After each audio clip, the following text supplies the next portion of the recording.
Bonjour à toutes et à tous.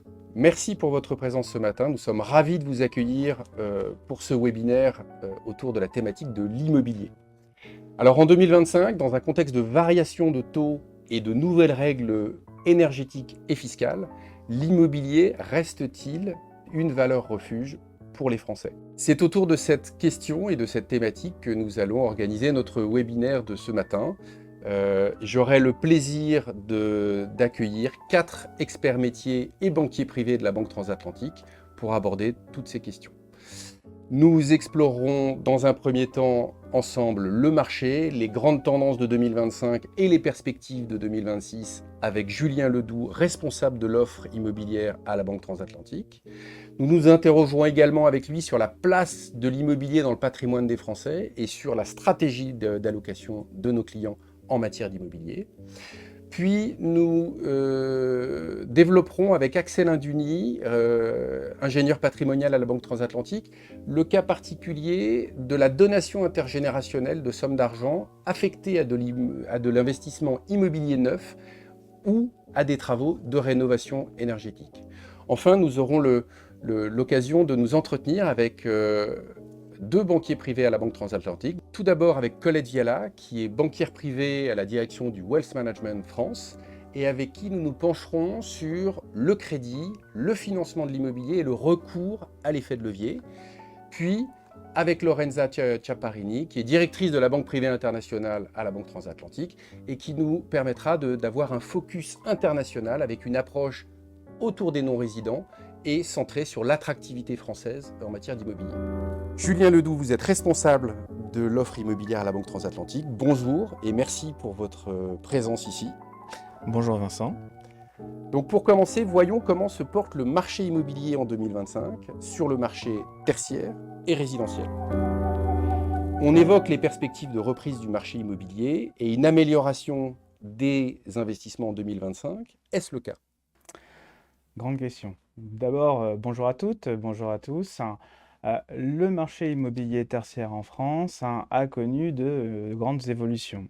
On a vu un premier trimestre qui a vu des volumes fortement augmenter, puis un ralentissement sur le deuxième et troisième trimestre, mais tout en ayant quand même un volume global de l'année légèrement supérieur à celui de 2024.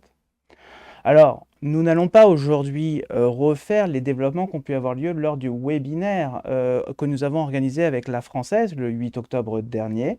Je vous invite d'ailleurs à pouvoir le revisionner. On peut, en vous rapprochant des banquiers, avoir un replay et je vous invite sincèrement à l'écouter. Mais il était quand même intéressant, puisqu'il y a des évolutions, de se poser les questions. Donc on a dit, on a un volume légèrement en hausse, mais quand même un ralentissement sur le deuxième trimestre, troisième trimestre. Pourquoi ?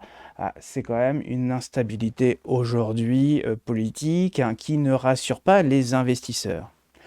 Et pourtant, on a un retour progressif des grands investisseurs institutionnels qui vont regarder des investissements corps plus, comme on le voit.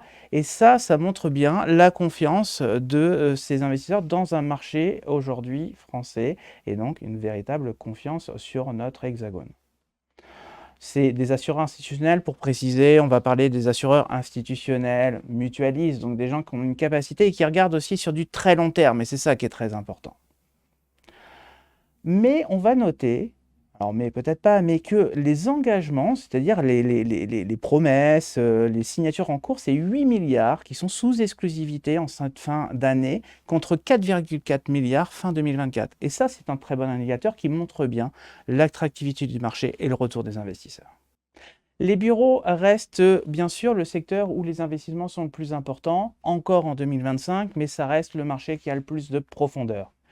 Et c'est un marché aussi qui présente beaucoup d'intérêt. Alors, en petit aparté, avant de rentrer dans ce détail, on a remarqué que lorsqu'on enlève les transactions de plus de 100 millions d'euros et qu'on les retraite sur les volumes d'investissement, on a une moyenne d'investissement de 15 millions d'euros à comparer à 12 millions en 2024. Aussi, un indicateur de reprise et de confiance avec des volumes d'investissement unitaires plus importants. Ça, c'est un sujet intéressant.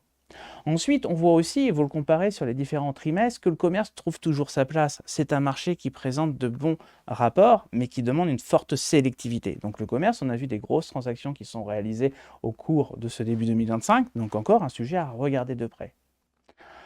Et les bureaux, si j'y reviens, c'est ceux qui vont offrir aujourd'hui un secteur en termes de value add. Alors value add, c'est la création de richesse. Pourquoi? Quand vous avez une correction du marché qui s'est opérée, et notamment sur la couronne, vous allez avoir des volumes d'investissement beaucoup plus faibles, donc des opérations où vous allez faire des travaux, pouvoir remettre en norme les actifs, et on peut envisager un mouvement. Je vais être plus explicite. Quand vous avez des loyers sur le QCA qui arrivent à 1 200 € du mètre carré et que vous allez en première ou deuxième couronne et que vous allez payer 600 € du mètre carré, une entreprise peut avoir un intérêt à délocaliser son siège. Deuxième sujet, quand vous avez aujourd'hui avec le télétravail qui n'est pas complètement supprimé, on voit des évolutions, mais on arrive toujours à une moyenne d'1 ou 2 jours, est-ce qu'il ne faut pas déplacer ce fameux QCA vers les zones de transport, là où vos salariés, et pour recruter des talents c'est important, pourront plus facilement venir à leur bureau. Tous ces schémas, toutes ces réflexions font qu'aujourd'hui le bureau attire les convoitises pour aller chercher du rendement. Enfin, bien entendu, on a des sujets qui résistent aussi, l'hôtellerie, on détaillera un petit peu après, et puis aujourd'hui pour les institutionnels, c'est la résidence étudiante. Et quel est l'impact des taux d'intérêt sur le marché immobilier résidentiel? Ah, ça, l'impact est très important, c'est vraiment intéressant de se pencher sur ce point-là. Mais en préambule, précisons que quand même que pour moi, le marché résidentiel est peut-être le marché le plus complexe. Pourquoi? Vous avez une part des investisseurs qui regardent la rentabilité et le taux d'intérêt impacte fortement, mais vous avez aussi peut-être une des plus grandes parts de subjectivité. Quand vous achetez votre résidence principale, au-delà de regarder simplement le rendement, vous allez aussi regarder le plaisir, le confort, ou c'est ce bien-là qui vous convient. Sans parler peut-être des fois d'ambiance un peu différente. Et donc, il était intéressant, et là on va comparer deux éléments. Un peu de graphique, c'est toujours intéressant. Vous avez les taux moyens des emprunts rapportés au volume des transactions. Vous avez certainement vu la conjoncture des notaires qui précise qu'on devrait être à 916 000, faire des atterrissages autour de 940 950 000 transactions en 2025, ce qui montre quand même que le marché est toujours actif. Et on voit que les taux, c'est inversement proportionnel. Quand vous avez une hausse des taux, les volumes chutent. Quand vous avez une baisse des taux, les volumes augmentent. C'est assez parlant. Ce qui est intéressant, c'est de lier cela au deuxième graphique. Le graphique qui va lier les taux moyens à l'indice des prix immobiliers. Et là, on voit que c'est beaucoup moins marqué en termes d'évolution. Vous avez certes, quand ça baisse, vous avez une petite baisse. Quand ça monte, vous avez une montée des prix. Je le formulerai différemment. Quand les taux montent, tout monte. Quand ça baisse, tout ne baisse pas. Si tout devait baisser, vous devriez avoir une courbe qui est aussi importante que vers les transactions. Non. Pourquoi? Vous avez une raréfaction de l'offre. Vous savez que votre bien, peut-être, vous allez le vendre moins cher. Vous n'allez pas le mettre en vente, vous allez attendre. Vous avez un bien de qualité, il maintiendra un prix. Et ça, on le voit sur toutes les grandes métropoles. Alors bien sûr, ce qui va finalement baisser fortement, vous avez les rez-de-chaussée, les premiers étages. Malheureusement, moins de luminosité, moins recherché, vous allez subir une baisse plus importante et ça va se faire.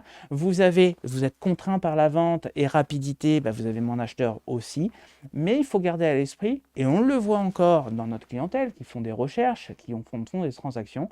Aujourd'hui, on s'aperçoit clairement qu'il y a des transactions qui partent encore très vite. On a encore vu un bien à plus de 7 millions partir avant même que ça soit publié sur le marché avec 3 offres au prix. Julien, on parle beaucoup du DPE, dont les règles ont d'ailleurs évolué à plusieurs reprises. Pouvez-vous nous faire un rappel du dispositif? Et cette étiquette énergétique a-t-elle un impact sur les prix immobiliers? Ça, c'est vraiment une mesure importante. On en a beaucoup parlé dans le sens où j'ai beaucoup entendu de gens au moment où ils ont sorti ces mesures me dire mais de toute façon ça ne sera jamais appliqué, on n'en a pas besoin. Si aujourd'hui on doit se diriger vers une baisse de la consommation et vous l'avez peut-être vu, aujourd'hui le DPE a un impact sur votre bien puisque vous ne pouvez plus louer depuis 2025 ceux qui ont une étiquette énergétique G. Mmh. Vous ne pouvez plus louer en 2028 les étiquettes énergétiques F et 2034, les E. 2034, c'est demain, surtout quand on sait aujourd'hui la difficulté pour faire des travaux, le temps de réunir les artisans, de faire toutes les démarches, c'est tout de suite on part sur, quand il y a des gros travaux bien entendu, mais ça peut prendre facilement 6 mois, 8 mois. Donc c'est vraiment quelque chose à prendre en compte, et notamment les banques le prennent en compte. Aujourd'hui, vous allez pas forcément pouvoir financer votre bien locatif, c'est-à-dire acheter un bien qui a une mauvaise classe énergétique, si vous ne prévoyez pas les travaux, et c'est tout à fait logique, puisque du coup vous ne pourriez pas le louer et donc en bénéficier les revenus. Donc c'est des choses qui sont impactées. On a vu aujourd'hui qu'il y avait une hausse des transactions sur les passoires énergétiques des biens F et G, et là, d'après la conjoncture des notaires, on voit que ça ralentit. Et ça se traduit aujourd'hui dans les prix. Si vous prenez la référence D en termes de DPE moyen, quel est l'impact de la note? Alors quand vous allez vers le vert, eh ben, vous avez une plus-value. Quand vous allez vers le rouge sur le graphique, vous allez avoir une moins-value. Et on voit bien que le G et le F, on commence à parler de moins 10% sur les appartements et moins 20% sur les maisons. Ce qui est considérable. C'est considérable aujourd'hui. Et donc, on peut clairement aujourd'hui dire que la note énergétique a un réel impact sur la valeur de votre bien. Et comment est-ce que cela se traduit sur le marché de la location? Alors ça, c'est assez intéressant. On va prendre un chiffre, c'est 1256. Ce chiffre, bien sûr, c'est un peu un chiffre important, mais ce qui était intéressant, c'est que c'est le nombre de candidatures pour un appartement 2 pièces à Lille. Donc on ne parle pas de Paris, on ne parle pas de Lyon, on parle d'une métropole qui attire, qui est très jolie, mais c'est quand même assez impressionnant. Et ça, c'est qu'on a déjà en un mois. On retrouve ce type d'article, et vous le voyez sur les demandes à Paris, à Lyon aussi. Si vous êtes aujourd'hui propriétaire d'un locatif, vous voyez bien que si vous mettez votre bien, vous ne le laissez pas plus de 30 minutes. Vous allez déjà avoir une cinquantaine de demandes très rapidement, de dossiers de candidature. Donc le marché locatif est saturé, clairement, et c'est quelque chose qui manque. On va le voir, et ça, c'est là où on a vu quelques aménagements du DPE. Vous avez eu une première mouture du DPE qui a été revue en l'aménagement pour améliorer la note énergétique des petites surfaces, moins 40 mètres carrés, qu'on a vu il y a, alors si je ne voudrais pas faire d'erreur, mais 1 an de mémoire. Là, vous avez une deuxième mouture qui est intervenue pour améliorer la note énergétique des biens à l'électrique, qui consomment de l'électricité. C'est donc 850 000 logements qui devraient voir leur note améliorée et donc peut-être se retrouver sur le marché de la location. D'ailleurs, petit aparté, si vous avez fait un DPE, sachez que pour le modifier, il suffit d'aller sur le site de l'ADEME, il n'y a pas besoin de refaire passer un diagnostiqueur. Donc on voit bien qu'il y a un marché en locatif qui est saturé, et dans le même temps, et ça rajoute au marché immobilier qu'on évoquait tout à l'heure, vous avez une baisse du nombre de mises en chantier et une baisse des constructions des biens immobiliers.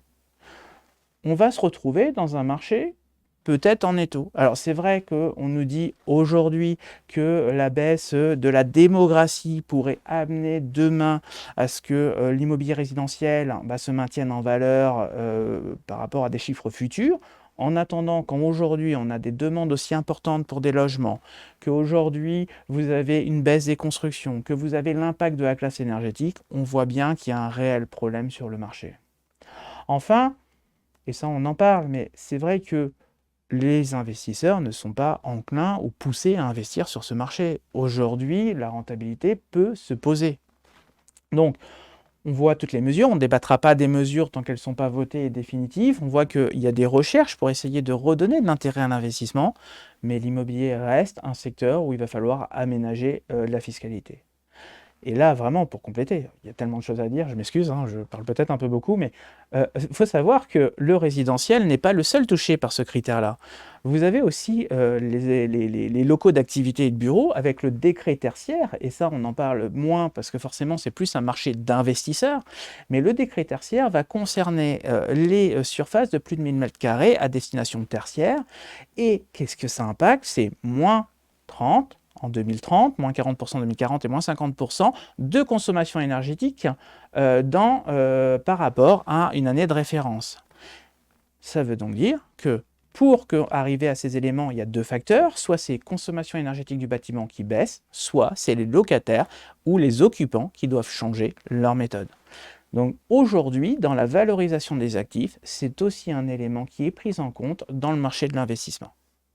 Alors Julien, on voit bien que l'immobilier reste un sujet majeur pour les Français. Comment cela se traduit-il dans leur patrimoine?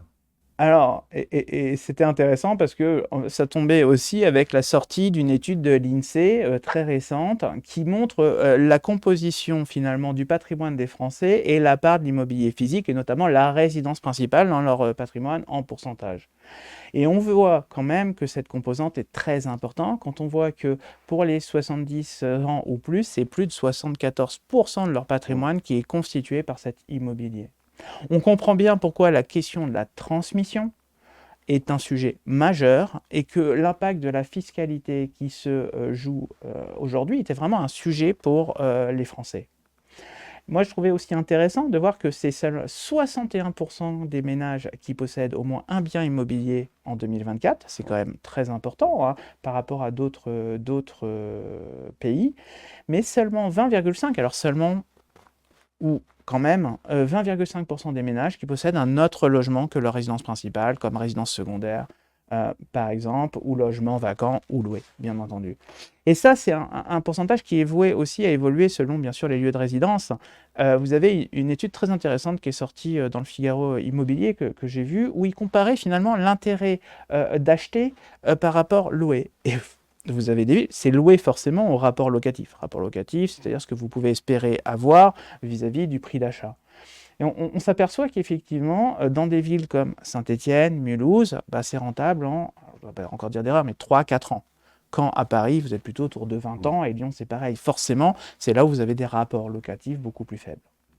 Donc ça, c'est vraiment très important, cette part du patrimoine des Français, de l'immobilier dans les Français, qui sont très attachés à la pierre. Oui, on dit souvent que la France est un pays de propriétaires. Exactement.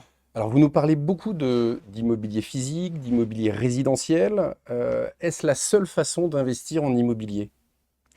Non, il faut aussi comprendre que l'immobilier regroupe différents secteurs. Vous en avez qui apparaissent à l'écran, et on pourrait être un petit peu plus large si on voulait, mais vous avez donc vous avez le commerce, le bureau, l'hôtellerie qu'on a évoqué, qui sont des sujets où on va pouvoir, comme l'hôtellerie, aller chercher l'activité économique en plus que les murs, donc rajouter à la valeur refuge qu'est la pierre ou la résilience de l'immobilier une activité qui va suivre l'inflation. Mais vous avez aussi l'activité, la logistique, qui sont des marchés qui sont proches finalement des activités économiques, qui vont avoir un impact, enfin, qui vont subir forcément l'évolution de ces marchés, ou encore des sujets qui nous tiennent à cœur aussi, qui vont être par exemple la forêt ou l'agriculture, qui sont des secteurs aujourd'hui relativement alors, j'allais dire la verdisation des patrimoines, ou le vert, c'est-à-dire quand on a une conception écologique aussi, aller vers la forêt, préserver nos espaces sont des sujets très intéressants. Et tous nos clients ne sont pas des investisseurs qui peuvent aller en direct sur l'ensemble de ces sujets. Et donc, il existe de nombreuses formes juridiques hein, d'investissement collectif dans lesquelles on va pouvoir accompagner les clients et ils vont pouvoir investir. Et ça, ce n'est pas pris en compte dans l'étude de l'INSEE. Et donc, toutes ces formes de fonds, je les citer, mais il y a des SCPI, il y a des SCI, il y a des SAS, et puis on peut en citer encore beaucoup, vont pouvoir aussi être une composante de l'immobilier et venir diversifier les patrimoines. Et d'ailleurs, ce qui est intéressant, c'est que pour aller plus loin dans les fonds, vous avez une étude de l'ASPIM qui est sortie récemment, l'ASPIM étant l'association des sociétés d'investissement immobilière, je résume, je ne voudrais pas qu'il ne le considère, mais et donc il montre que 100% des sociétés de gestion ont mis en place aujourd'hui un suivi relatif aux consommations énergétiques. Pour faire le lien avec ce qu'on disait avant, c'est vraiment un sujet aujourd'hui qui est important. Et 63% des sociétés de gestion ont mis en place des indicateurs de suivi pour mesurer la résilience de l'actif au changement climatique. On voit bien que aussi, à travers les fonds, on va pouvoir profiter aussi des considérations ESG, et ça, ce sont des critères relativement importants. Et enfin, pour finir sur ce sujet, c'est-à-dire, si vous me dites, mais dans quoi on peut investir? Je dirais que ça va dépendre d'un profil. Plus vous allez avoir un élément, un profil risqué, donc à accepter le risque, plus vous allez avoir des sujets de type value add qui présentent bien sûr des rapports plus élevés, mais qui présentent des risques plus élevés. Si vous avez un profil plus prudent, alors on va aller sur un immobilier plus résilient, plus de revenus, et donc qui va permettre d'avoir une volatilité beaucoup moins forte. Et alors, comment la Banque transatlantique accompagne-t-elle ses clients en matière d'immobilier? Alors ça, c'est notre travail effectivement au quotidien où on va sélectionner les fonds dans lesquels on va proposer à nos clients d'investir ou de mettre en relation avec des partenaires et sur l'immobilier. Alors, vous m'avez entendu parler des différents sujets aujourd'hui. C'est avant tout quelle est notre conception du marché et de trouver les stratégies dans les différents partenaires, fonds ou agents immobiliers qui correspondent à notre point de vue. Ça, c'est le premier sujet, qu'on ait cette croyance. C'est aussi, et ça c'est important, que ça soit une société de gestion, que ce soit un partenaire, il est la même exigence envers nos clients que nous attendons et que nous souhaitons offrir à nos clients. Ça, c'est également un critère qui pour nous est très important et qui va faire. Et ensuite, on va avoir, nous, des échanges réguliers, on va avoir un suivi dans le temps qui va, pour mettre tous les moyens disponibles à notre disposition, pour offrir l'information, pour offrir des solutions, pour offrir des réponses aux clients. Bien sûr, on va étudier toute la partie track record. Qu'est-ce qu'ils ont été capables de délivrer par le passé en termes de performance ou d'opération. Et on va regarder toute la partie juridique, c'est-à-dire si notre client investit ou travaille avec ce partenaire ou ce fonds, est-ce qu'ils vont être dans un cadre bien connu et qu'il n'y ait pas de mauvaises surprises. On fera toutes les due diligence nécessaires pour en arriver. Et enfin, on va aussi regarder un critère qui est très important aujourd'hui à la banque, c'est les critères ESG. Qui doivent aujourd'hui être définis, et on va regarder si le fonds répond bien aux critères et essayer de faire une sélection pour que les évolutions demain rentrent bien en ligne de compte. Alors, pardon, je faisais dans mon esprit référence à ce que je disais tout à l'heure avec l'étude de l'ASPIM où les fonds vont. On est bien aidé dans l'immobilier par la réglementation, mais on a beaucoup de sociétés de gestion qui sont des entreprises à mission, qui vont plus loin que cette réglementation, et c'est nécessaire qu'il y ait cette transformation. Quand on voit aujourd'hui la nécessité des villes de mettre plus de verdure, demain les centres-villes, si vous avez 40 degrés, on sera tous très contents de trouver des verdures pour baisser la température. C'est des évolutions qui sont à prendre en compte pour l'avenir. Donc voilà un petit peu les sujets, hein. C'est bien plus las, hein. Je vous fais grâce d'avoir un dossier complet de nos études, de notre sélection, des différents comités qu'on doit passer. Mais aujourd'hui, on a vraiment une exigence très forte pour que tous les moyens soient mis en œuvre, pour que la qualité attendue soit au rendez-vous pour nos clients. Dans les critères ESG, vous avez des sujets aussi qui sont importants dans les fonds. Et ça, je fais un petit aparté. C'est par exemple tout ce qui va être foncière solidaire aussi. C'est un sujet qu'on regarde de près parce que c'est aussi l'immobilier qui peut être mis à disposition de causes. Et donc ça aussi fait partie des critères qu'on regarde avec beaucoup d'attention. Je rappelle, hein, pour ceux qui nous regardent, ESG, environnement, sociétal, gouvernance, voilà. Merci beaucoup, Julien, pour votre analyse et cet éclairage très précieux. Merci Vincent, c'était un plaisir, merci de m'avoir accueilli et bien entendu, je reste à la disposition pour échanger sur ce beau sujet qu'est l'immobilier. Avant d'accueillir Colette Viala et Lorenza Ciapparini, je vous propose de visionner une courte vidéo sur le cas particulier de la donation intergénérationnelle de sommes d'argent affectées à de l'investissement immobilier ou à des travaux de rénovation énergétique. Cette vidéo nous sera présentée par Axel Induny, qui est ingénieur patrimonial à la Banque Transatlantique. La loi de finances pour 2025 a introduit une nouvelle possibilité pour les familles de consentir un don de somme d'argent exonéré de droits de donation. Et c'est un don qui sera consenti en ligne descendante, c'est-à-dire par un parent, un grand-parent ou un arrière-grand-parent à son enfant, petit-enfant ou arrière-petits-enfants, et à défaut aux oncles et tantes, à leurs neveux et aux nièces, qui est exonéré dans la limite de 100 000 € par parent par enfant et dans la limite de 300 000 € par donataire si un donataire reçoit plusieurs dons de plusieurs personnes, plusieurs membres de sa famille. Ce don a une particularité, il est exonéré si les sommes d'argent sont affectées à l'acquisition d'un logement neuf ou en VFA, ou s'il est affecté à la réalisation de travaux de rénovation énergétique.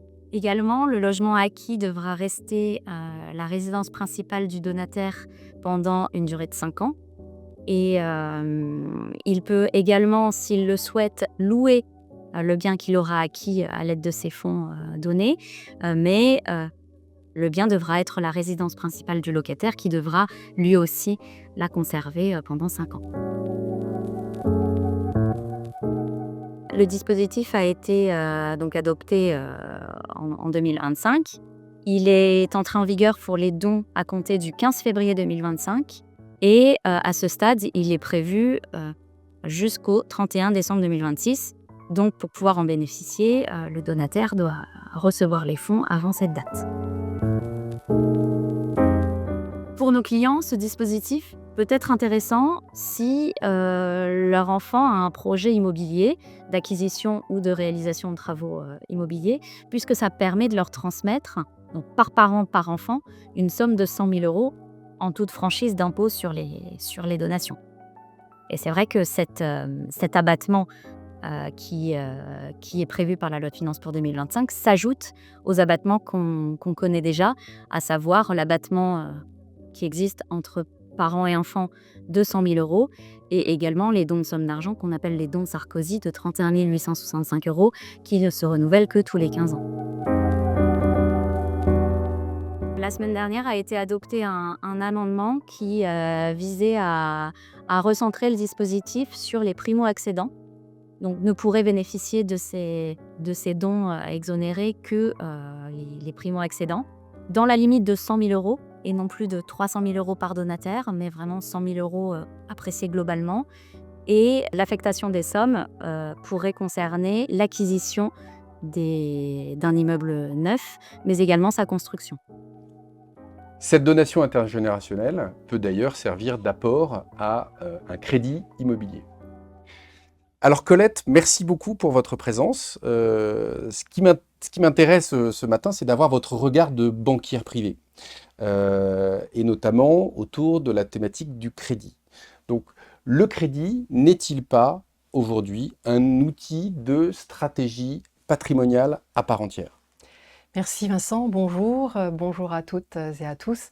Effectivement, le crédit doit être considéré aujourd'hui comme un outil au cœur de la stratégie patrimoniale et va être utilisé comme un effet de levier.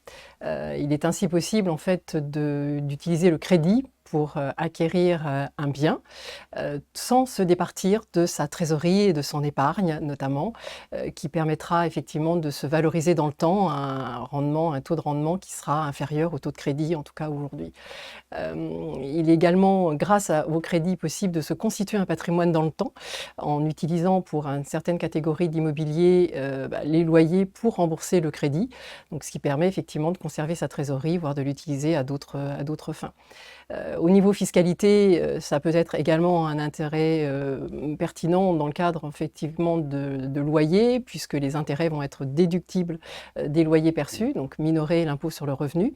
Et concernant l'impôt sur le patrimoine, eh bien, à partir d'un montant d'1,3 million, tous les crédits liés à des actifs immobiliers donc taxables vont pouvoir être déduits de ces actifs. Et à qui pouvez-vous octroyer un crédit et est-ce qu'il y a un profil type ? Alors, en fait, les catégories de personnes qui vont emprunter sont diverses et variées. Nous pouvons prêter à des personnes physiques, en propre, en indivision, voire en démembrement, où on va séparer donc effectivement la nue propriété de l'usufruit. Ça peut être par ailleurs des personnes morales, donc des sociétés civiles immobilières, des SARL familiales, pour certaines catégories effectivement d'investissement, voire des holdings patrimoniales. Nous pourrons également intervenir sur des foncières patrimoniales et également sur tout ce qui a trait au deal, au club deal en fait dont parlait Julien tout à l'heure. L'immobilier va également, enfin le crédit immobilier va permettre en fait, est un outil, un soutien à la transmission du patrimoine. Est-ce qu'il y a un profil type ? Alors, il n'y a pas franchement de profil type. Alors, au sein du Wealth Management France, donc en fait, nous prêtons à des résidents français, tout en évoluant dans les règles de la réglementation, en fait, dans la réglementation liée à l'endettement. Et quel type d'immobilier pouvons-nous financer à crédit ? Alors, nous pouvons financer tout l'immobilier. dans des catégories diverses, notamment donc, de l'investissement résidentiel, donc que ce soit résidence principale, résidence secondaire, résidence locative avec différents statuts fiscaux, notamment donc, les locations nues, les locations meublées, donc en loueur en meublé professionnel, les loueurs en meublé non professionnels. Nous pouvons intervenir également sur ce dont évoquait Julien tout à l'heure, l'immobilier financier, considérant qu'à la Banque Transatlantique, nous travaillons et nous finançons uniquement des investissements dits patrimoniaux. Donc pour tout ce qui va concerner les investissements plus corporate, tels que les investissements dans les bureaux, dans les commerces, nous allons travailler en synergie avec le groupe, avec des compétences diverses et variées qui existent, notamment le crédit bail immobilier ou les crédits immobiliers spécialisés, donc pour faire jouer vraiment les synergies au niveau de notre groupe. Il faut savoir que nous savons absolument toujours trouver une solution répondant aux demandes de nos clients pour réussir à monter une opération satisfaisante pour lui. Et comment structurons-nous le crédit immobilier à la Banque Transatlantique ? Alors là encore, nous avons une approche pragmatique et toujours tournée vers le client, et nous faisons en sorte d'adapter à la situation particulière qui nous est présentée. Donc ça peut être du crédit amortissable, du crédit in fine, où vous avez dans un premier temps les intérêts qui sont versés et le montant du capital va être versé à la fin. On peut mettre en place des paliers, on peut mettre en place des différés d'amortissement, des crédits dits-boulettes où en fait vous avez un montant de capital qui va être versé à une date déterminée. Donc chaque crédit va être adapté encore une fois à la situation du client. Nous avons une approche sur mesure par définition, et nous allons veiller à chaque fois évidemment à prendre en considération la situation patrimoniale existante de notre client en veillant aux règles d'endettement, donc ne pas dépasser 35% des revenus de ce dernier et ne pas déstabiliser évidemment sa structure patrimoniale et sa structure revenu-charge. Et taux fixe ou taux variable, qu'est-ce qui est le plus pertinent ? Alors aujourd'hui, donc on a effectivement la capacité de pouvoir faire du taux fixe ou du taux variable. Le taux fixe aujourd'hui, compte tenu de la configuration des taux, est plutôt adapté sur des crédits long terme. Maintenant, pour du crédit court terme, on a la capacité évidemment de faire du taux variable. Après, on a la capacité, sous certaines conditions, de mettre en place des caps qui vont avoir évidemment un coût, mais qui permettra pour le client d'avoir un taux maximum fixé dès le départ. Donc ça évite les mauvaises surprises, effectivement, d'évolution des mensualités dans le temps.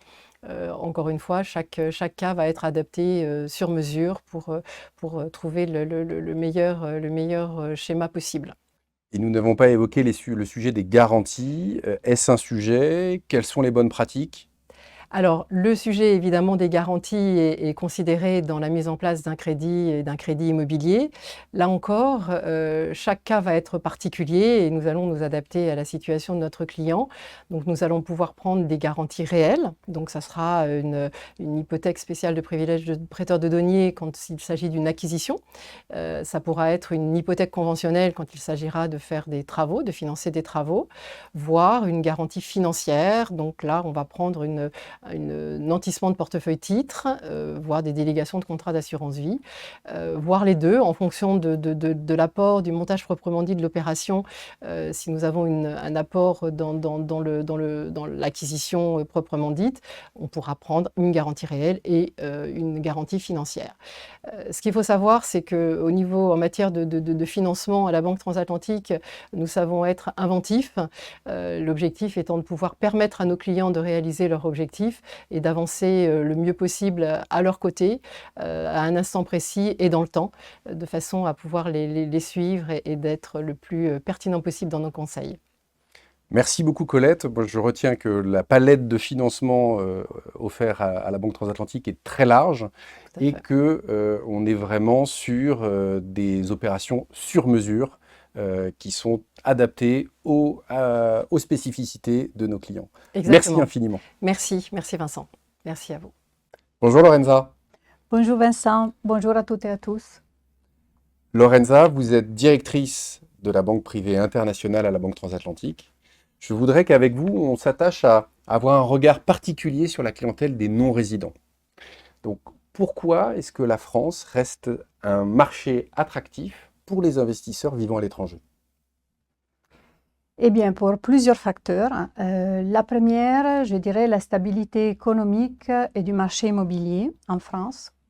Ce cadre reste encore favorable et permet les investissements immobiliers de les sécuriser aussi pour nos clients non résidents. Deuxièmement, le tourisme. La France reste une destination touristique d'exception. Beaucoup d'étrangers et de non-résidents achètent des biens en France dans des propriétés au bord de la mer, à la campagne, pour la location ou la résidence de tourisme pour les vacances. Ensuite, il y a les taux d'intérêt. Le crédit immobilier reste accessible et les taux sont fixes, ce qui n'est pas le cas dans beaucoup de pays étrangers, notamment les pays anglo-saxons. Donc, c'est un atout très important pour nos clients étrangers. En tout cas, la possibilité de faire effectivement des financements à taux fixe. Tout à fait. Ensuite, il y a le cadre juridique. En France, les transactions immobilières sont encadrées et sûres, encadrées par les notaires, par le cadastre, par la réglementation qui protège les acheteurs, ce qui n'est pas le cas dans d'autres pays. Ensuite, les droits de succession sont clairs et définis, comme également les avantages fiscaux, mettons même l'exonération de plus-value au bout de 22 ans, les régimes LMNP ou régime réel. Et qui sont les clients du pôle international? Alors, les clients du pôle international sont les Français expatriés qui s'expatrient pour plusieurs années. Même nous avons des clients qui s'expatrient pendant toute leur vie et rentrent en France seulement lors de leur retraite, et des étrangers. Nous avons constaté une augmentation des clients étrangers qui achètent en France. Parmi ces étrangers, nous avons un nombre très important de Belges, de Britanniques, d'Américains, mais aussi des Néerlandais, des Suisses et des Allemands. Voilà, donc eux, ils achètent vraiment ou pour la rentabilité ou bien pour le tourisme, pour venir en vacances. D'accord. Et en termes de zones géographiques, est-ce qu'il y a des zones particulièrement recherchées par ces clients? Oui, alors pour ce qui concerne les étrangers, eh bien c'est les zones classiques, Paris, les Alpes-Maritimes, la Haute-Savoie. Par contre, pour ce qui concerne les expatriés français, évidemment, ça dépend de leur région d'origine, de leurs liens familiaux, parce ils gardent un lien très fort avec la France et ils rentrent dès qu'ils peuvent voir la famille, etc. Est-ce qu'il est facile pour un non-résident d'acheter en France? Alors oui, bien sûr. Avant tout, nos clients sont tous à l'étranger, c'est des expatriés.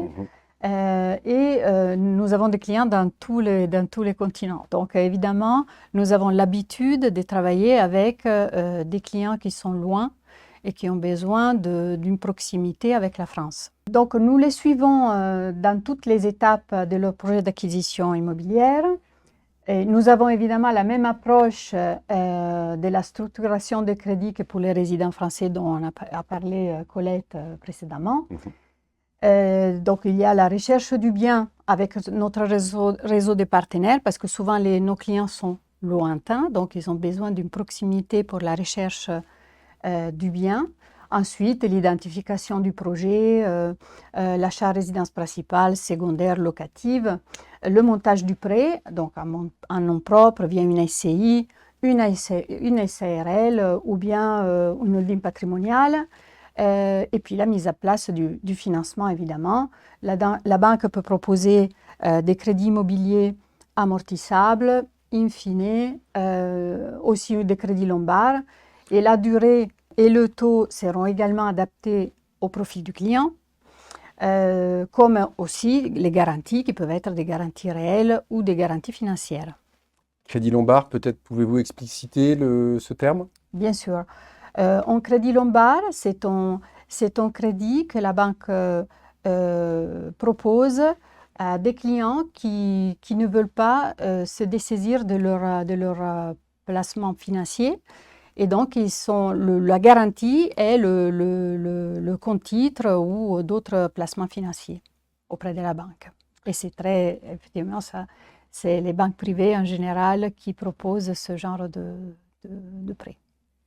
Et la Banque transatlantique, d'ailleurs, dispose de plusieurs implantations à l'étranger. Oui, tout à fait. C'est un point très important pour nous à l'international. Nous travaillons avec les bureaux de représentation de la Banque transatlantique et ils sont très précieux pour nous. Nous sommes présents en Amérique du Nord, aux États-Unis, à Boston, San Francisco et New York. Nous sommes présents aussi au Canada, à Montréal, et ensuite en Asie, à Hong Kong et Singapour. Et en Europe, nous sommes présents à Londres, en Belgique et aussi au Luxembourg. Les bureaux de représentation jouent un rôle vraiment très important parce qu'ils sont une interface entre nous qui sommes à Paris et les clients qui sont lointains. Et donc, ils nous aident parce que la distance est réduite avec eux et aussi les décalages horaires. Nous pouvons d'ailleurs, chose très importante, proposer des investissements financiers dans les entités aux États-Unis, à Montréal et en Europe pour des investissements sur place dans les pays en question. Et aussi dans la problématique de la mise en place des garanties financières ou des stratégies d'échange. Voilà, donc ils sont très précieux pour nous. Alors, à titre d'illustration, Lorenza, est-ce que vous pouvez nous décrire un exemple d'opération de financement immobilier avec une clientèle internationale? Bien sûr. Alors, prenons un exemple concret. Une famille cliente de la Banque transatlantique expatriés aux États-Unis. Ils sont expatriés depuis de longues années et monsieur est de nationalité américaine et madame de nationalité française. Ils viennent nous voir pour un projet immobilier. Ils veulent acheter une résidence secondaire dans le sud de la France. Cette résidence secondaire deviendra plus tard leur résidence principale, quand ils rentreront en France définitivement. Monsieur donc, est un cadre dirigeant dans une entreprise américaine et ils ont des placements en France et aux États-Unis. Dans ce cas, nous allons prendre en compte leurs revenus internationaux, fixes ou variables. Nous évaluerons la possibilité de faire un prêt en euros ou en dollars. Et nous calculerons évidemment leur capacité d'endettement. Nous pourrons étudier un financement à 100% en prenant une garantie réelle sur le bien en France et en leur proposant un placement et un nantissement de ce placement dans notre entité aux États-Unis. Ce montage permettra aux clients d'emprunter le maximum et d'avoir une garantie juridiquement valable en France. Notre accompagnement, évidemment, ne s'arrêtera pas au prêt immobilier. Grâce donc à la coordination des équipes de la banque, le client aura un suivi sur leur placement aux États-Unis et un suivi concernant leur compte et leur prêt immobilier en France. Plus tard, quand ils rentreront en France, nous pourrons les aider évidemment sur les questions de fiscalité et de transmission pour préparer leur rentrée en France et leur retraite. Et si vous deviez conclure sur un message en particulier? Eh bien, notre expérience et notre approche sur mesure nous permet d'accompagner nos clients à l'étranger, étape par étape, leur permettre de concrétiser leur projet immobilier à distance et en toute sécurité. Merci Lorenza, merci pour avoir partagé votre savoir-faire incontournable en matière de clientèle internationale. Merci à vous tous. Merci à tous, merci pour votre présence ce matin. Nous sommes ravis d'avoir partagé cette matinée autour du thème de l'immobilier. Nos experts métiers ainsi que vos banquiers privés sont bien évidemment à votre entière disposition si vous souhaitez creuser un peu plus en avant la thématique de l'immobilier. Merci à tous, excellente journée.